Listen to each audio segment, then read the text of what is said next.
بوستونی پنجکن در دوام 35 سال استقلال دولتی جمهوری تاجیکستان سیمای تماما دیگر گرفت. بنیاد بناهای نو و زمانوی، آبادانی کوچه و خیابانها و رشد بی‌میلان همه ساحه‌ها شهادت سیاست سازنده و بنیادکارانه دولت و حکومت میباشد. در این روند سهم کارخانه فرعی خواجگی منزلی کمونالی شهر پنجکن نیز نظررس است. در کارخانه دولتی فرعی خواجگی منزلی کمونالی شهر پنجکن امروز همگی 195 نفر کارمندان از آن جمله 110 نفر مرد و 85 نفر زنها کار و فعالیت دارند. همه روزه کارمندان کارخانه مساحت روبوچینی کوچه ها 21500 متر کوادرات، از آن جمله جویبارها 28000 متر کوادرات، پرتوبرداری 13500 متر کوب. کارخانه موافق نقشه چهاربینی عملی سالهای 2025-2027 برنامه دولتی قبول‌گزارکنی جمهوری تاجیکستان برای دوره تا سال 2040 را که با قرار رئیس شهر پنجکن از 21 نوامبر سال 2024 نمره 410 تصدیق کرده شده است.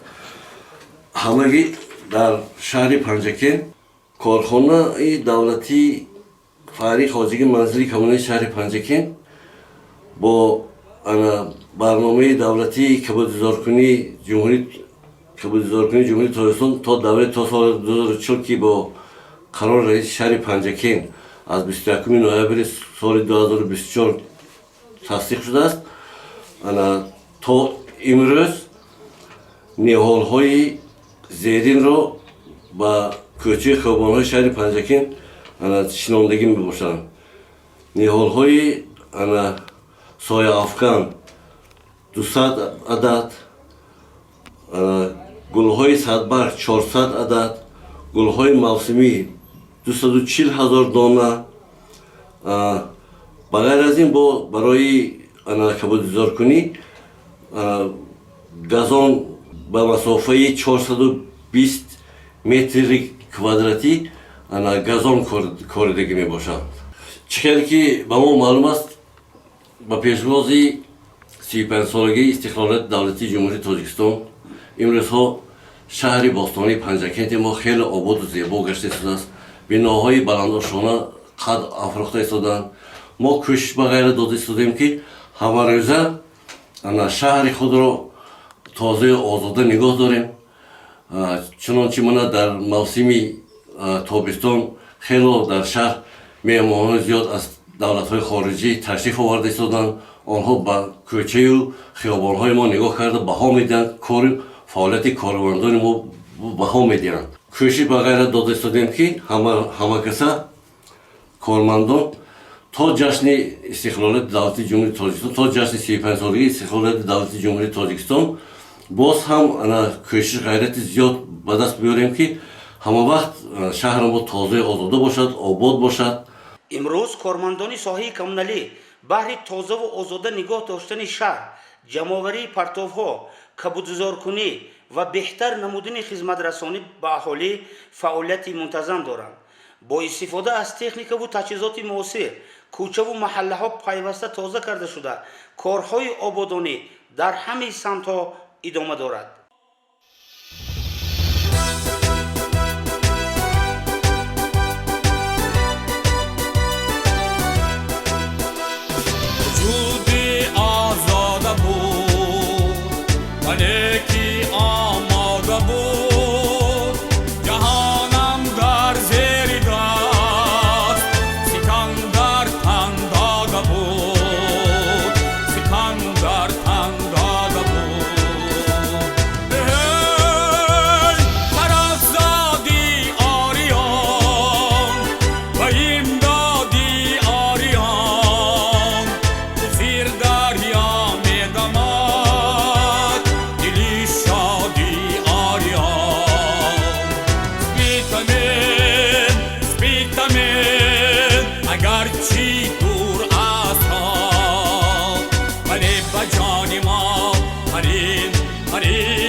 جان ما خرین هنر بروز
به جان ما قریب قریب هنر و روز زفر بریم به نام او به نام او در این زمین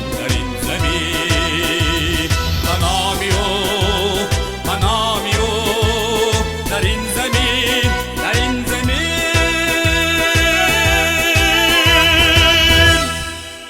صفت خدمت رسانی به ساکنان بهتر شده است.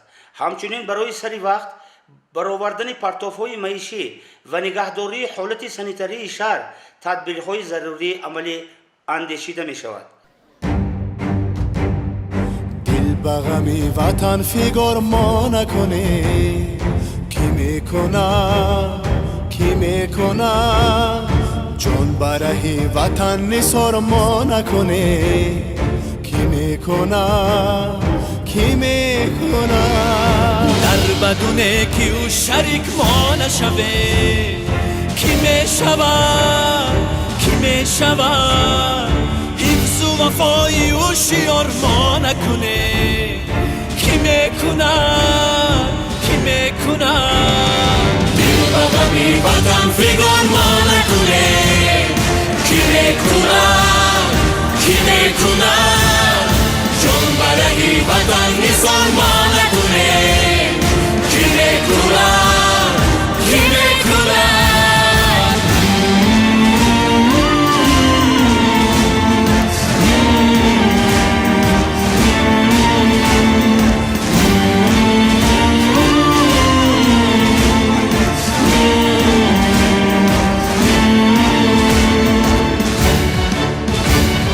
نانی حلالی عمر را ما نخوره، کی